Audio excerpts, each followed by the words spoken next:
Hi అండి, నమస్తే. Welcome to Hema style cooking. మునగాకు తెలగపిండి కర్రీ అండి. ఆషాఢ మాసం వచ్చిందండి, మనం ఎక్కువగా మునగాకు వండుకుంటాం కదండి. నేను తెలగపిండి మునగాకు కర్రీ వండుతున్నాను. నేను చెప్పిన ప్రాసెస్లో చేయండి, చాలా బాగుంటుంది. ప్రాసెస్లోకి వెళ్ళిపోదాం. 2 ఆనియన్స్ సన్నగా తరిగి పెట్టుకున్నాను అండి. 4 పచ్చిమిర్చి కట్ చేసి యాడ్ చేసుకున్నాను. ఒక కట్ట మునగాకు ఆకులు తుంచుకొని క్లీన్ చేసుకుని యాడ్ చేసుకున్నాను అండి. అందులో 1 టీ స్పూన్ పసుపు, 2 టేబుల్ స్పూన్ కారం యాడ్ చేసుకోవాలి. ఈ క్వాంటిటీ వచ్చి 10 రూపీస్ తెలగపిండి ప్యాకెట్స్ ఉంటాయి కదండి, 2 ప్యాకెట్లకు సరిపడినంత క్వాంటిటీ అనమాట. సరిపడినంత సాల్ట్ యాడ్ చేసుకొని బాగా కలుపుకోవాలి. ఈవెన్గా మొత్తం కలిసేలాగా కలుపుకోవాలండి. మనం అన్నీ తరుగు పెట్టేసుకుంటాం కాబట్టి ఒకసారి కలుపుకుంటే బాగుంటుంది అనమాట. నేను కప్ చూపిస్తున్నాను కదండి, అది ఒక ప్యాకెట్ తెలగపిండి అనమాట. నేను 2 ప్యాకెట్స్ యాడ్ చేస్తున్నాను, అంటే 2 కప్స్ యాడ్ చేస్తున్నాను. 2 కప్స్కి 4 కప్స్ వాటర్ యాడ్ చేయాలంటే 1 కప్కి 2 కప్స్ వాటర్ యాడ్ చేయాలన్నమాట. కాకపోతే మనం ఆకు యాడ్ చేస్తున్నాం కాబట్టి ఇంకో ఎక్స్ట్రా 1 కప్పు యాడ్ చేసుకోండి. నేను 5 కప్స్ వాటర్ యాడ్ చేశాను. వాటర్ యాడ్ చేసుకుని స్టవ్ మీద పెట్టుకుని ఉడకనివ్వాలి. చక్కగా బాయిల్ అవుతుంది కదండి.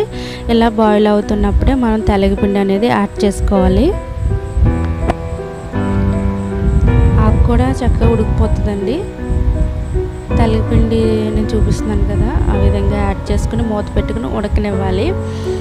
మంటని లో ఫ్లేమ్లో పెట్టుకోండి. చూడండి, గిన్నెను వంచితే అంచున వాటర్కి రావట్లేదు కదా, ఈ విధంగా డ్రై అయ్యే వరకు మీరు ఉడకనివ్వాలన్నమాట. స్టవ్ కట్టేసుకుని మొత్తం ఈవెన్గా కలిసేలాగా మనం గరిటెతో బాగా కలుపుకోవాలండి.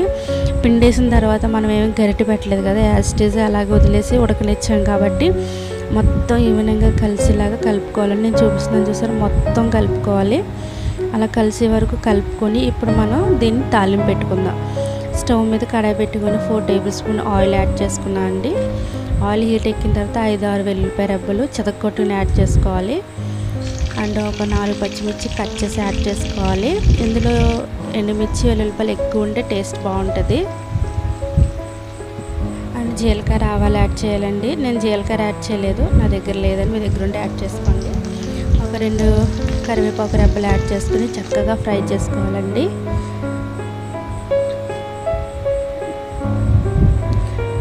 తాలింపు ఫ్రై అయిన తర్వాత మనం ముందుగా ఉడకబెట్టుకున్న మునగాకు తెలగపిండి ఉంది కదండి, అది యాడ్ చేసుకుని చక్కగా ఫ్రై చేసుకోవాలి. మనం తాలింపు యాడ్ చేసిన వెంటనే కలుపుకొని కట్టేసుకోకండి. స్టవ్ ఒక 5 నిమిషాలైనా ఫ్రై చేసుకోవాలండి, అప్పుడే బాగుంటుంది కర్రీ టేస్ట్. చక్కగా కలుపుకొని ఒకసారి టేస్ట్ చూసుకోండి.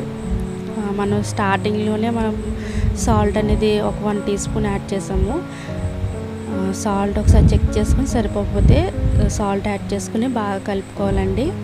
కలదేమో అనుకోకండి, కలిసిపోతుంది. చక్కగా హీట్కి చక్కగా మొత్తం కర్రీ అంతా కలిసిపోతుంది అనమాట. సాల్ట్ యాడ్ చేసుకుని బాగా కలపండి. మొత్తం కలుపుకొని చక్కగా ఫ్రై చేసుకొని కొంచెం డ్రై అయ్యే వరకు ఫ్రై చేసుకోవాలన్నమాట.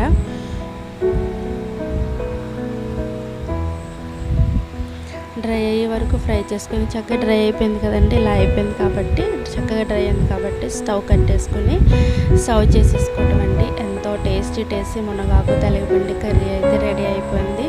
మునగాకులో చాలా హెల్దీ బెనిఫిట్స్ ఉన్నాయండి. వాటి గురించి చెప్పుకున్నామంటే నా వీడియో సరిపోదు, చాలా లెందీ అయిపోతుంది.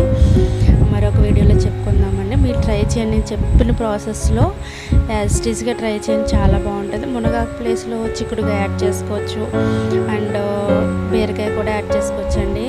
అండ్ ఏంటంటే చాలా బాగుంటుంది. ఒక ప్యాకెట్కి వచ్చేసి ఒక 10 రూపీస్ ప్యాకెట్ ఉంటుంది కదా, ఆ ప్యాకెట్కి 1/4 కేజీ చిక్కుడుకాయలు 1/4 కేజీ బీరకాయలు పడతాయి అనమాట. విడివిడిగా వండుకోవచ్చు, సేమ్ ప్రాసెస్ అనమాట. యాజ్ ఇట్ ఈజ్గా వండుకోవచ్చు. మునగాకు అనేది ఆషాఢ మాసంలోనే కాకుండా వారంలో ఒకసారి 2 సార్లు తీసుకోవడం చాలా మంచిదండి. మనం ఉన్న సిచ్యువేషన్లో ఇమ్యూనిటీ పెరగడానికి మునగాకు చాలా బాగా యూజ్ అవుతుంది అనమాట. వారంలో 2 సార్లు మునగాకు పప్పు, లేకపోతే మునగాకు తెలగపిండి పప్పు కూడా వండుతారండి. అది వేరే వీడియోలో పెడతాను, మీకు ట్రై చేయండి. నేను చెప్పిన ప్రాసెస్లో ట్రై చేసి ఎలా వచ్చిందో కామెంట్ బాక్స్లో కామెంట్స్ పెట్టడం మాత్రం మర్చిపోకండి.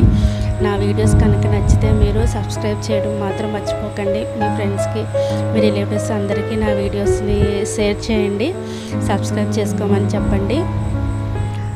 మరొక కొత్త వీడియోతో మీ ముందుకు వస్తానండి. అంతవరకు బాయ్ బాయ్.